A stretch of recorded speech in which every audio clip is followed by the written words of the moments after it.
There you go. That's better, right? Yes. Okay, there What you up, go. Wholesale to Million family? We're back with subscribe first wholesale deal interview, but Justin been in the game for a very long time, about a year and a half or so. I'm gonna let him share with you guys his stories, how he's able to close his first deal, not just that, but scale his business up. And however much he's making right now, I haven't really asked him. But let's go ahead and jump in. You guys, if this video add any value to you, please show me, my guest, some love. Boom, smash that thumbs up. If you're new to the channel, welcome to the Wholesale to Million family. Be sure to, boom, smash that subscribe button. Make sure you turn on the bell notification, so when I upload a new video or when I go live, you get notified. But help me welcome Justin. What's going on, playa? Hey, how's it going, man? Yeah, doing great. You're good, man. Hey, Justin, so let's go ahead and share with everybody kind of your stories for those that don't know you, man.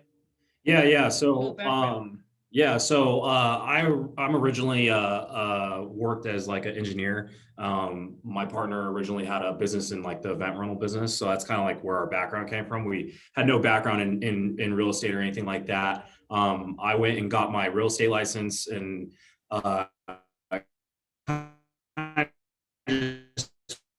wanted to utilize that at first, but I started to be an actual real estate agent, to go show buyers and sellers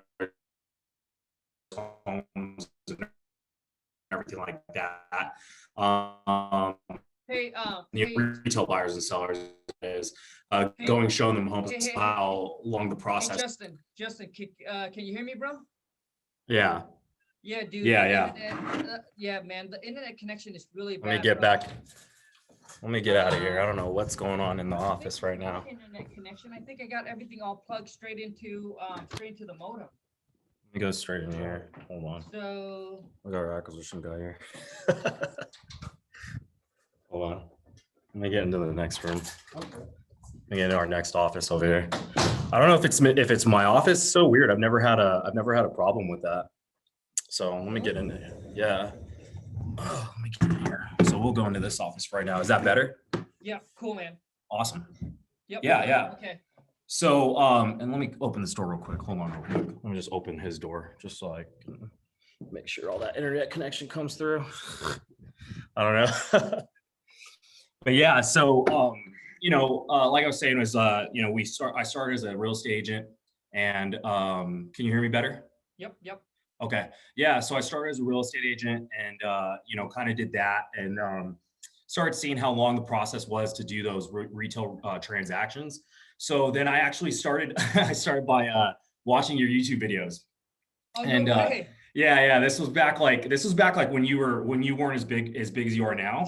Like this is back like when you first started. I remember like watching these videos of you talking about like going on Zillow and like, calling everything on Zillow. And I remember you saying like, oh man, I've called everything on Zillow. There's not one lead that I haven't called on Zillow yet, and so from there, I watched your videos and, it kind of, once you start going down the rabbit hole, you find all the other people that are out here that are doing deals and everything like that. So, watch those. And finally I was like, you know what, I'm gonna do this. I was at my engineering job. I hated it. I was like, you know what, I'm gonna quit and I'm gonna go full force into it. Kind of was like a bad decision because I ended up like running out of money like really quick. And people don't really understand like the struggle and the grind of the whole process of starting this business and getting into it and they don't understand, and a lot of people don't understand the fact that you need to still have some sort of cash, to be able to place in marketing and everything like that. But you can't do it for free, but those routes do take a little bit longer to get your business going. So absolutely. So hey Justin, let's talk about this a little bit, man, because a lot of people don't understand. I think, especially, so Justin, are you single? You married? You have kids? What?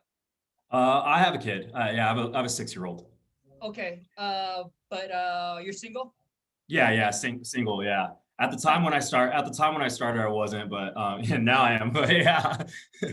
Gotcha, bro. So, dude, Justin, since you're going through it, man, I would love you to shed some lights on, people that are, hating their me, dude. When I first so I say this all the time, and most people just want to quit their job and jump in with both feet.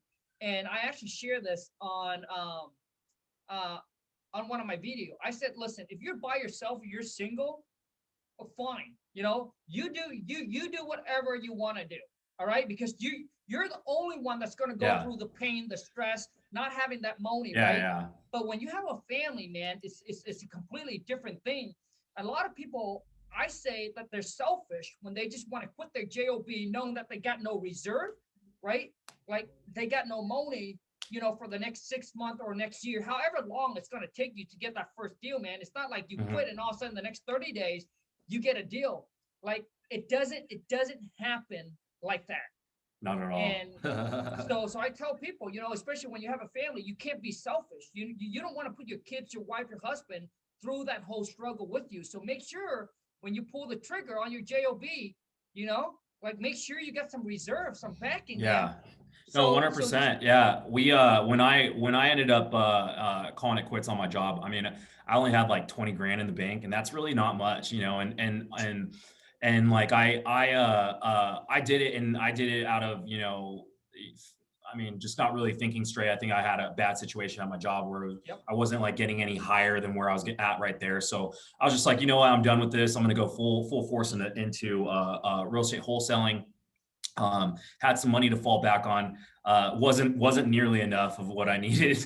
But you know, also having that edge, and not everybody has the ability to, you know, take that outside factor and be able to use it as like motivation to be able to get their deal quicker. You know, so a lot of people, you know, they quit their job and then they go on, they say, oh, I'm going to do it, but they don't actually full force 100%, you know, dig in and do it. You know, they say I'm going to do it, and then actually doing it is another thing, you know? So, that's kind of where, go ahead.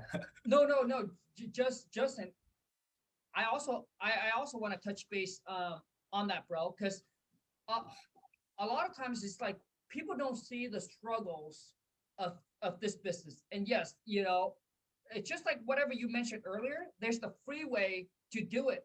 But dude, a lot of people are doing the freeway. So it's, like, don't get me wrong, man. It's free, and it's really, really, really, really hard. If you got some cash, it's going to really help you out with this business a lot. Yeah. But you're doing it the freeway, man, and quitting that job and only got a few $100, and you think you're going to get a deal in the next 30 days with having no cash for marketing, man, good luck. I know. I see a lot of people that post like, hey, we have like, you know, I have like a few $100s for marketing. I'm like, that's good. But, you know, you better keep a job on the side so that you can, you know, utilize that marketing. You keep utilizing that marketing. But once you get out of that job, you don't actually have that $200 to spend because you have no job. You have no money coming in. So, yeah, man, it's intense. And as you scale, you know, the costs only get higher, you know, and, you know, the marketing only gets more expensive because you're doing more marketing and you're trying to scale more and trying to get into other markets. So it's not like it ever goes down, you know? Absolutely, man. Okay, so Justin, let's go ahead and jump through, and take us through your first wholesale deal, man. From finding where you find the sellers, how you execute the deal, how you found the buyer, the whole thing, dude. Yeah. So my first one was actually with a previous company that I worked with. And it was, I believe a lien off of a lien list. So I'm out here in Arizona. So I was out here in Phoenix, Arizona. We pulled the list from, I don't know if you know the company REWW. It's, rewwnational.com. It's, Kent Clothier's data company. So we had like a subscription with Kent Clothier's data company, and we would pull these lists, and they would automatically have phone numbers on it. When he first came out with that data company, it would automatically have phone numbers for it. So it was awesome because we didn't have to pay anything more for those phone numbers or anything, right? So yeah, from there we what we did was we were cold calling it. We had people that were actually cold calling it over here in an office that I was working at. So like I said, it was with a previous company before I started my own. And we had people that were coming into the office doing cold calls and stuff like that. We didn't really know much about VAs. So I was very, very new, you know, we didn't know how to utilize any of that, you know, so it was literally like me out here trying to like recruit guys to come in, and, you know, there was such a high turnover because guys would come in and they wouldn't get something in the first week and they'd be out of here, you know. So we were calling the leads list. The guy ended up answering the first time. I believe it took us like at least 15 to 20 calls after that to even get him to let us come to the house. So that's where like another big thing that people drop off on are those follow-up calls. So they, people talk to the person once and then they throw the lead away. But really it's like, the first time, I believe it's like, I don't know, it's probably like 90% of our deals aren't happening on the first phone call. We have quite a few phone calls before we actually create the deal. But yeah, so we called them probably like, I'd say probably like 20 times before he finally let us come in, had a lien against it. We went and talked with him, kind of figured out the situation. He had some bad roommates and stuff like that. So he was just kind of ready to get out of there. And then we ended up helping him with the lien. So we ended up helping him with the lien, getting the lien to go down a little bit more than what he was actually getting it for. So at that point, once we got that lien down, we were able to, he looked at that as kind of like the best thing that he could do, because he wasn't going to have that big chunk of money taken out of his equity when he sold the property. So we were able to get it on a pretty cool deal. And then we used our friends, our people at Keegley to actually dispo the deal for us. So they sold it within like a few hours of us getting it. Oh, nice. Yeah. So you guys found the deal, and then you found Keegley. They basically disposition. Yeah. Yeah, exactly. Yeah. So we found the deal, acquired it, put it under contract. We negotiated with the company that had the lien. We had to call the company, do the negotiations with them, and get that lien to go down more. We basically just offered them like, I think it was like 1/5 of what it was. So we just offered them barely anything. And a lot of these people don't know, but a lot of these companies that when they have liens against properties and stuff like that, you can call in and you can negotiate with them and pay way less than what that lien actually is, because they're more or less just like, well, we're just trying to get money. So that's kind of what we did, was we negotiated it, and then put it under contract, took it to title, and then from there we sent it over to Keegley, and they sold it for us within a couple hours. Gotcha. But the thing is, Justin, how do you negotiate with the lien? Do you guys call the bank, or tell us about that process, bro? So this wasn't a lien against, like, this wasn't like a second, like a home equity line of credit or anything like that. It wasn't anything like that. It was like a lien against, it was a lien from a lawyer from a past incident that he had. So he had gone to court. They had put a judgment against him, and then he didn't pay the judgment. So they put the lien against the house. And so like those types of liens are the ones that you can actually call in and do negotiations. Obviously like a home, like a second or anything like that, they're going to stay probably pretty true to it, because they understand how if you sell the house, they're going to get their money either way. So right. Gotcha. And that's why I want you to clear it up, because people don't understand. And sorry. Well, let me call the bank. You know what I'm saying? Yeah. Okay. So now, Justin, so that's your first deal. Mm-hmm. Now take us through. Now, how long did it took you to get your first deal, bro? It probably took me so when I started with that company, it took us probably about 2.5 months, because it was basically building it from start to finish. We were that company was pretty green. They didn't have any systems or anything. Like I said, we didn't even know about VAs just yet, so it was pretty green. So it took us about a couple months, like 2.5 months, to get everything revved up and get to where we needed to be. But all in all, like after starting the cold call marketing campaigns, it probably took about like a little bit over 30 days. Nice, man. Okay. So now talk to us about where's your business at right now. Yeah. So, like I said, I was with that company before. It didn't really work out. So once it didn't work out, I went off on my own, left that brokerage as well, or that real estate team as well. So I kind of went on my own, and my best friend, he actually was thinking about selling his business, which is an event rental business. And so when he was thinking about selling his business, he was trying to figure out, well, what am I going to do next? So I kind of had a meeting with him at a coffee shop, and we just talked about, how he wanted to get in real estate. He had his license, so he wanted to do like more retail stuff. But then I kind of just showed him one day at the coffee shop. I was like, hey man, there's a, you know, there's a way better way to do this thing, and it's way faster. You don't have to deal with people as much, like as hard, you know, like it's the people aren't as hard. Like when you deal with these people and you actually get a transaction done, like they're thankful that you got this transaction done for them.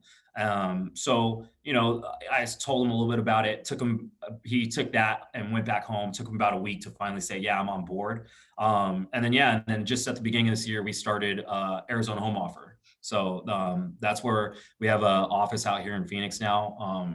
And now we do, you know, between like retail transactions and wholesales, we do anywhere between like 4 to 6 a month is what we're usually doing. Yeah. Nice, bro. Congrats. So now, Yeah. so now let's talk about retail transactions. So you're mean you guys actually get the property under contract and then list it? Yeah. We'll list it. So like we do various different ways now. So we'll not only wholesale, but we'll also close on the properties ourselves and wholesale it. So we'll actually we'll list the property on the MLS and as us being the owners after we've already closed on that property, and make the spread between the retail price and our buy price that we got. So we do you know, wholesale, and then we also list properties as well. Yes. Okay, so you guys so you basically have a realtor company, right? Where you actually list the property. And then explain to people that don't know what wholesaling is, man, because wholesaling and wholesaling. Yeah, definitely. And it wasn't a concept that we started doing until the beginning of this year. And the reason being is because out here in Phoenix, it's hard to find, you know, a lot of people understand the value of their homes out here in Phoenix, and you know, they know what, you know, somewhat what they can get. And they aren't as behind. What I would say is they aren't as behind as other markets. You know, other markets, some people don't actually know like the true value of what their house is or the appreciation that's been happening within their market. So you know, people out here in Phoenix definitely know that. They definitely know that they've got something that they can sell. So we started to find out that if we found these properties of property owners that were, you know, giving us enough room to be able to still sell it and make a profit. But the only way for that to work was for us to find properties that were basically ready to be put back on to the MLS for us to be able to resell it. So we would find properties of people that were, you know, selling that really was like, you know, they just didn't want to deal with the time frames. Same reasons, right? They don't want to deal with the time frames. They don't want to deal with, you know, realtors going in and out. Or, you know, a lot of it was like people moving out of state for jobs, and they had a nice home that they bought maybe 10 years ago. And this house has granite, has, you know, they've upgraded the tile and stuff like that. So what we do is we go and we actually take a look at these properties, and you know, we assess them and see, you know, what the value is that we can set it on the MLS for. And then from there, we kind of figure out a happy median. So we tend to stay under 300,000 for these types of transactions because the fees get so high after that. So we go anywhere from, so we like to give ourselves like a $50,000 buffer. So basically it's just taking a home that is MLS ready, giving them a cash offer that's high enough for them, but still low enough for us to be able to make the profit in between the MLS sell and all the fees that come with the MLS sell. Gotcha, man. So some of those on our average deals right now on those wholesale ones are anywhere between like 20 and 30. It's crazy. Ooh, yeah. That's good, man. Yeah. It's intense. So Justin, so you, I mean, what is the percent? So, okay. So let's just say that you can list a property for 300,000. You guys will lock it up on a contract for 250. Yeah, so I would probably, anywhere under 250, I'd probably lock it up. So what our real, like our go-to price range in that wholesale thing is properties that are under like we do anything under 300, but like our golden price range is properties at 250. And we know that we can get, if we can get that property for anywhere from 190 to 205, 210, we know that we can sell that property as a wholesale right away out here, because there's so much demand for properties on the MLS right now, because there's such a low out here in Arizona. There's such a low, amount of properties on the MLS right now. Right, but now my question for you, Justin, is that let's just say that you know that you can list my property on the MLS for 250. What would you guys offer me as a wholesale? Yeah, so let me see real quick. I'd probably be somewhere. I mean, we've bought in one that we listed for 249.9 and we bought it for 205. 299. Oh, no, 249.99 is what we listed it for and we bought it for 205. Okay. Yeah. So just like you said, if you know that you could list it for 200, you want to be at one. So you want that $50,000 spread in there. Yeah, yeah. Just to cover Yeah. all the realtor commission, the closing cost fees, and all that, correct? Yeah, it covers all that for us. So I'm doing a quick calculation right now. Sure. Because I have a spreadsheet. We have a spreadsheet that actually does all this calculation for us.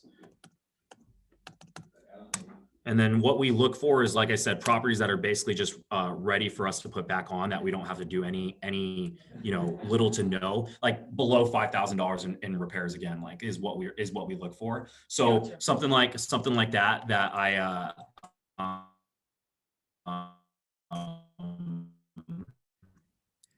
I don't know if you want me to. We're having a little trouble. Okay, so now Justin, let's talk about repair costs, man, because I know a lot of people are having a tough time. Hey, after I run the comps, how do I know, what to estimate as far as some repair costs? So could you give us a quick breakdown on that? Yeah. So we do we do a quick one. It's not really like anything that we do. The price per square foot method is what we use, and we kind of use it off of Ryan Panetta. We learned it from his his trainings and stuff like that. Is to just use the price per square foot method. Out here in Arizona, it's a little different because we actually know like what these things would cost out here, because we do flips as well now, so we know like what the cost would be for those types of things. But anything outside of our market of Arizona, we just use the price per square foot, which is like $5. I think he has is like $5 as a small $5 per square foot as a small light rehab, and then he has like $10 per square foot as another rehab is like the next level, and then it goes 15 and then 25 as the max price per square foot. Gotcha, man. And now, so, and the thing is, a lot of people don't know about running comps. Justin, so how do people figure out what the property's worth, man? Yeah, we tell our VAs, because we have now we have 15 VAs that work for us. So Oh, wow. Okay. we tell our yeah. So we've definitely pumped it. But yeah, we tell our VAs, a lot of them, if they can't find, when we were first starting to do to train VAs on how to figure out comps and everything like that, we were really just telling them to use Zillow and Trulia and Redfin. Then we kind of started seeing like the power of, I don't know if you use PropStream, but we kind of started seeing the power of PropStream to be able to comp properties in these other markets. Yep. So we've trained our VAs and our acquisitions people to be able to use PropStream to be able to comp out properties. And, we use the below 300 square feet, above 300 square feet of the property size, within 10 plus or minus 10 years of the property year when it was built. And then, we like to stay like we like to stay exact on beds and baths for the first time that we're doing our comps. And then if we don't have enough comps, then we kind of get a little more relaxed on the rest of it. Like if it's a 4-bed, we're just looking at nothing but 4 bedrooms and 2 baths, So if there's not enough comps for that, then we kind of go, okay, well, let's look at the 3 bedrooms and 2 baths as well. And we'll kind of like utilize that and then go off of the price per square foot to get our ARV. Gotcha, man. So now, Justin, for those of you who don't have PropStreams, I'll leave my affiliate link just right below in the descriptions. PropStreams, man, they have came out with, we pretty much use them obviously to pour a list. We use them to pour cash buyer list. We use them to do, comparable. I think they also comes out with something where you can actually do direct mail directly from their website as well. So if you guys want to check it out, I'll leave the link right below. PropStream has been pretty powerful. I've seen a lot of people actually that actually use it, man. Yeah. Now, Justin, let's kind of walk people through your whole team a little bit. So, so once you guys send out your marketing, let's talk about what marketing channel are you seeing the best results in, man? We're doing it. We're seeing it right now in cold calling. It's always been, we've been very cold call heavy. We've always been cold call heavy. We've done texting, we've done RVM, we've done we're doing radio now. So Oh, nice. you know, yeah. So we're doing it in Tucson right now. So we're trying to you know, figure that whole thing out and get that thing working. But yeah, we're very cold call heavy, and that's where we see the best results. Texting, we've tried it and we walked away from it, and then we came back and tried it again, and we just don't do good as a company for texting. Okay. RVMs are something that we kind of couple with cold calling. So we do RVM blasts 4 times a month, and we basically blast out about anywhere between like 30 and 50,000 RVMs. And what it does is just because our cold call system doesn't leave voicemails. So we just have that as like our next thing that's leaving a voicemail that has one of our acquisitions, one of the girls that's our acquisitions member, that she does the messages for us. So she gets a lot of responses back. Nice. So now, Justin, let's say that you guys cold call a lead. What happened? What happened with that lead? Let's just say if the seller's motivated. So what Yeah, happened? yeah. So they go through a qualification process. There's a couple steps that they go through a qualification process. So the first process is the initial contact of the cold caller. So our VAs, like I said, we have 15 that are calling all day, Monday through Sunday. They're calling 7 to 8, or 1 p.m. to 8 p.m. Monday through Sunday. Dang. Yeah. So you know, they're doing the initial touch, and seeing if it's actually even a lead. You know, we use a very simple script, and it's nothing crazy or anything like that. They're really just asking the questions that they need to ask, because at the end of the day, the way that we believe it is that a seller, you're not gonna change a seller's mind to sell the house that day. They woke up wanting to sell the house that day. So that's kind of how we believe it, and that's kind of how we go. So when they do that initial contact, it's very short, very brief. It's just asking, hey, are you looking to sell here in the next 30 to 60 days? You know, what's your price? What's the condition of it? And then what's the reason for the sell? Why are you looking to sell right now? Or why are you looking to sell in the next 30 to 60 days?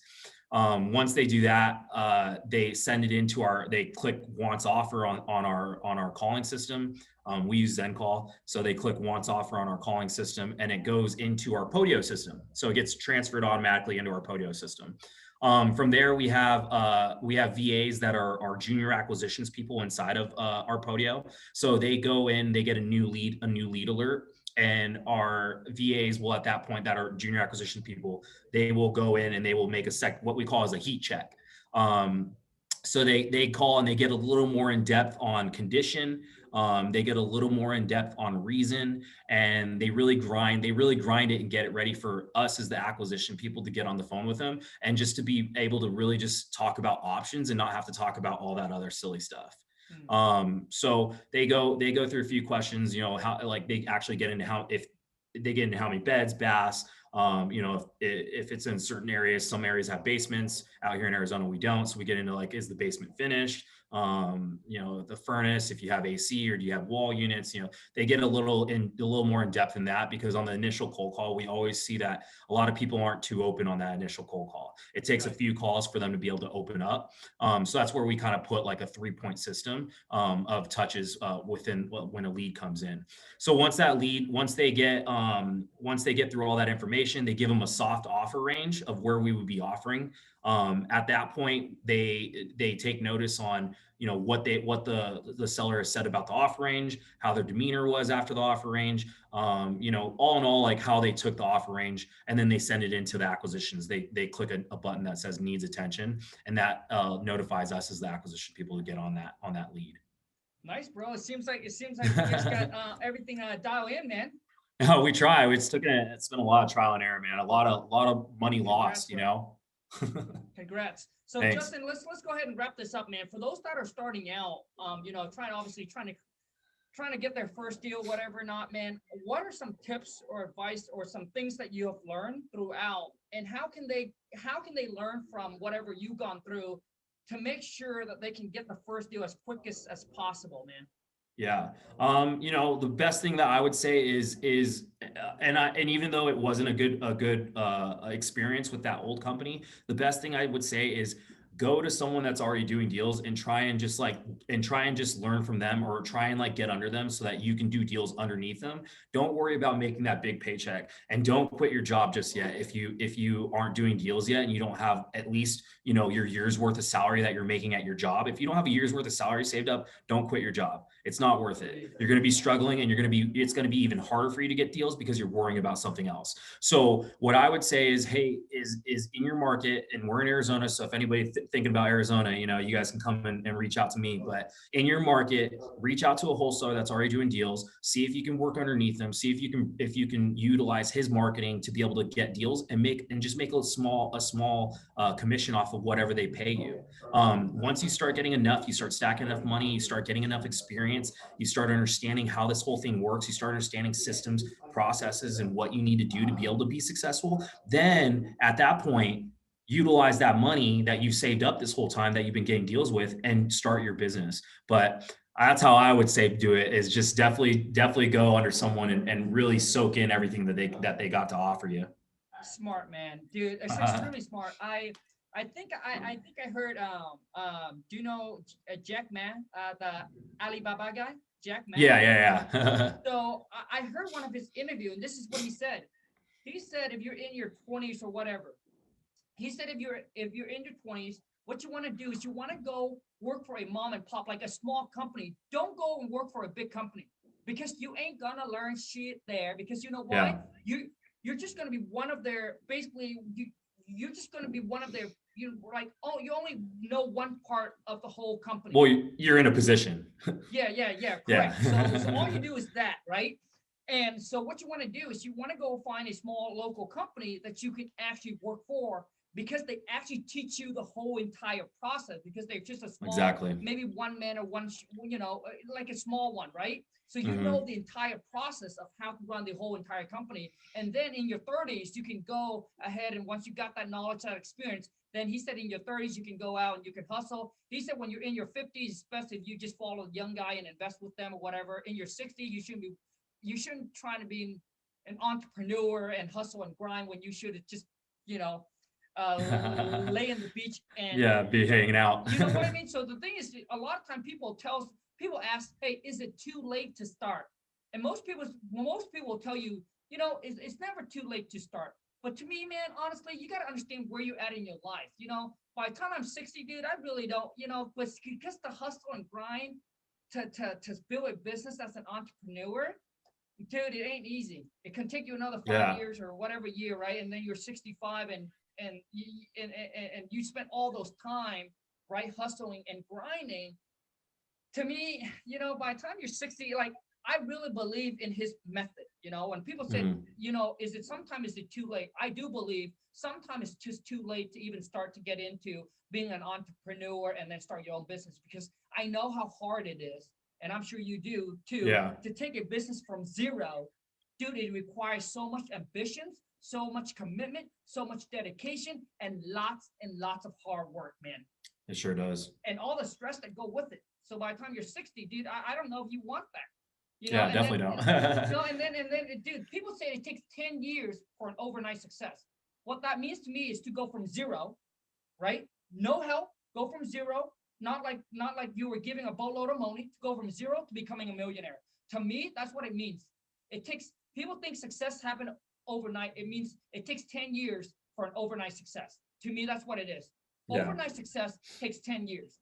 So you start at 60, you're 70, you become a millionaire. Now, you know, to me, it's like, now what you gonna do with that money? You're 70, dude. Yeah, you're already Right? old. You're kind You of should have old, been yeah, using you it. know. You know You what should have I'm been saying? using it So for the yeah, last 20 years. yeah. So people said never too late. I believe that it is, sometimes it's just too late. You don't wake up with that excitement. You don't wake up with that energy anymore, because now you're 60, or you're in your late 50, or you're 70. Yeah, especially in real estate, man, because it is a grind and a Hell lot. yeah, man. Yeah, once again, I always talk about it, and I always tell people it's just funny, like how many people think that it's just super easy to come out here and find deals, and it's not. It's a lot of people, a lot of talking people, and a lot of grinding, and especially in anything sales, anything entrepreneur related, like you're saying, anything business related, you're always grinding, you're always stressed, you're always worrying about what's the next thing I got to do to make this even better, yeah, and like you're saying, you don't want to do it's definitely there's definitely a time limit on this thing, as far as when you can start. Yeah, Um, man. Listen. Yes, like if you want to start, great. But I'm just telling you, okay. Now the thing is, like people don't really understand that the amount of work that it actually takes to really build a business. And just like Justin said, dude, it takes a lot of hustle. Okay. But anyways, like so I get people ask me too, so Kong, should I, I get some money, and I'm in my 20s, or maybe you're 18 or you're 19. Should I buy rental property? Should I invest in, like, how should I invest my money? That's a great question, because you got to understand where you're at in your life. If you're 50, I would take that money, man, buy some rental property so you can get passive income, so you don't have to work for the money, right? mhm, But if you got 10K or 20K and maybe you're just 19 or 20, dude, don't buy rental property. mhm, Like don't buy rental property yet. Because those of you who don't understand, your business, it needs fuel for it to grow. It needs fuel for it to grow. Fuel mean cash. It needs cash mhm, for your business to 100%. grow. Like Justin said, you put in marketing, you put in hire employee, you put in systems, dude, it takes a lot of money for your business to grow. So when you take your 10K, 20K that you have and you go buy an investment property, it's going to take you a while to go to the bank and do a cash out refi to pull the money back out again within that 5-6 months or so. Like you don't have cash to fuel your business. So when you're 18, 19, you're 20, dude, focus on building a freaking massive cash cow. And I learned this in my mastermind. And that's why now I keep my business very simple. You take your cash cow to buy your cash flow. But before you have a cash cow, you don't buy your cash flow. Depend on where you're at in your age, right? Yeah. So to me right now, people say, Colin, do you buy rental? I don't. I don't buy rentals, right? But because I keep on want to cycle my money and just juice it, and to get to the point where my business can produce, hundreds and hundreds of thousands of dollars a month, then because I got time to sit around and wait. I saw what happened with the real estate market in 08, 09 when it crashed. When duplex right now in my area goes for 375 to 400,000. Yeah. So it doesn't make sense to go buy and get a cash flow. So I have time to wait because I'm only 36. So I have time to wait. And I know the market is going to crash again. You just don't know when. And when it can't crash, that is when cash become king, man. I lost the Yeah. opportunities. Like the opportunities in 08, 09, I just saw it slip by, dude, because I didn't know the air of real estate, right? Yeah. So I that's was why I'm yeah, I was stacking. still young, so I wasn't really very aware either. Yeah, man. That's why I'm stacking my cash. I'm stacking my cash. I'm just hustling, hustling, hustling. I'm not buying anything. I'm just stacking my cash. I'm waiting for the opportunities. That's where, dude, that's where they said preparation meets opportunity. That's why when the market crashed, that's why people become millionaires and become rich. It's because they're waiting. Preparation, baby. That's when cash become king. And obviously that's when I'm going to buy up a boatload of rentals. Heck Okay. Anyways, yeah. anyways, man, Justin, how do people connect with you, bro? Yeah, so I'm on Instagram and then on Facebook too, Justin Vega on Facebook. Instagram, it's what up, I'm Justin. And then I just started TikTok because I saw you and Ryan over here killing it, man. I'm like, you know what? I need to jump on that TikTok train too. So same thing with my TikTok. It's what up, I'm Justin. I only have one video on there right now, but I'm about to be posting like you guys every single day. So, so Dude, we're gonna. dude, Justin, absolutely, man. I mean, I was just gonna say that, and then you said it before. I like, man, you better have TikTok, dude, because Yeah. literally, you cannot post a video on YouTube, Instagram, or Facebook. You cannot. Like, I mean, the percentage of you going viral, zero, zero, zero. I Yeah, don't know, very, man. very, There's very, very probably no small. chance for you to wake up and get a viral video. When I say viral, I'm not talking about 100,000 views. I'm talking about millions of views. You can't do that on YouTube.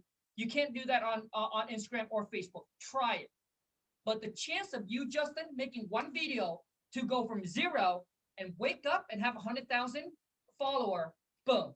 Like to me, TikTok is really a 50-50 game for everybody. You have the same opportunities as I am on TikTok to go from 0 to 100,000, to go from 0 to 1 million follow within the next 30 days. I've seen it happen. I've seen it with my own eyes. It happens to multiple people.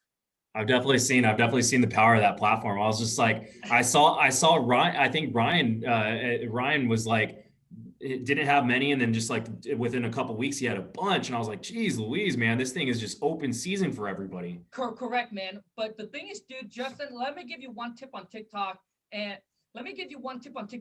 It's not about pumping content. Yes, you can pump content.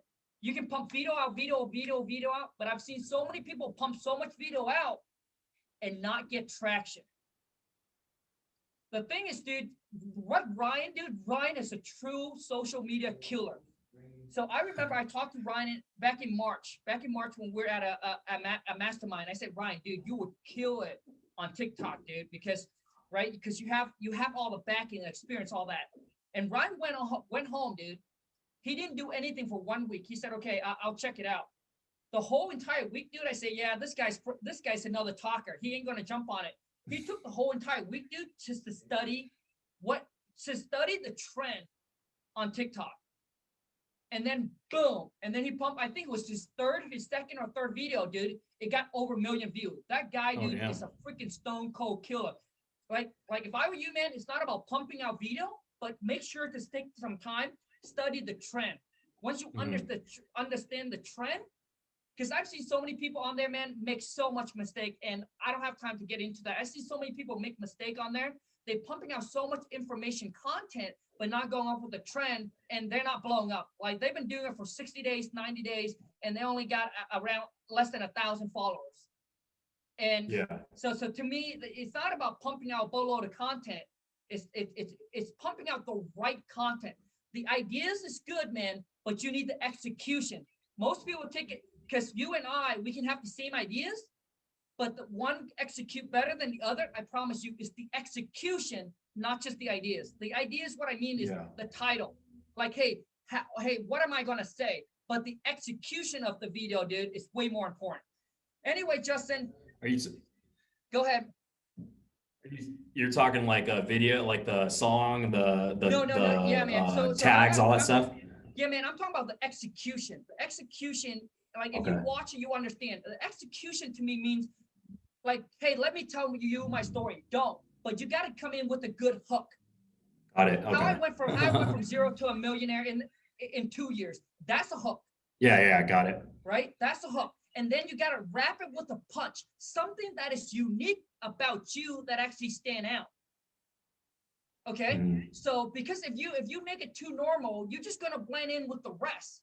So you got to come up with something that is unique. You got to come up with a good hook. So your video needs to start with a good hook to capture their attention. And then you got to suck them through, the 15, 20, 30, whatever second it is. And then you got to leave them with something, whoa, I like this guy.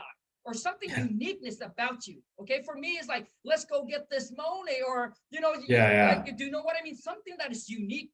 Okay. Anyways, Justin, that's a wrap. You guys, thank you so much for everyone that's watching. I'll leave Justin's contact info or whatever it is just right below. You guys can go follow him. He seems to be a true killer out in Arizona. I'm actually coming to Phoenix, Arizona, man, in March. Nice. What are you gonna be out here for? I don't know if you know Steve Trang. Yeah, I know Steve Trang. Of course you do. Yeah. So everybody knows him out here. What's that? Everybody knows him out here. I'm going out there for a real estate mastermind. Okay. Cool. Yeah. I'll definitely want to meet up with you. You come by. Thank you. What's that? Come by the office. Or have you come over to the office and everything like that, man. That'd be awesome. Absolutely. Justin, thank you so much for your time, bro, and for the info, the knowledge that you drop. I truly, really appreciate it. I'll leave all Justin, link to all his contact info right below for those of you who wants to follow him. Once again, Justin, thank you so much, man. Take care, awesome. You guys. Thanks. Ciao.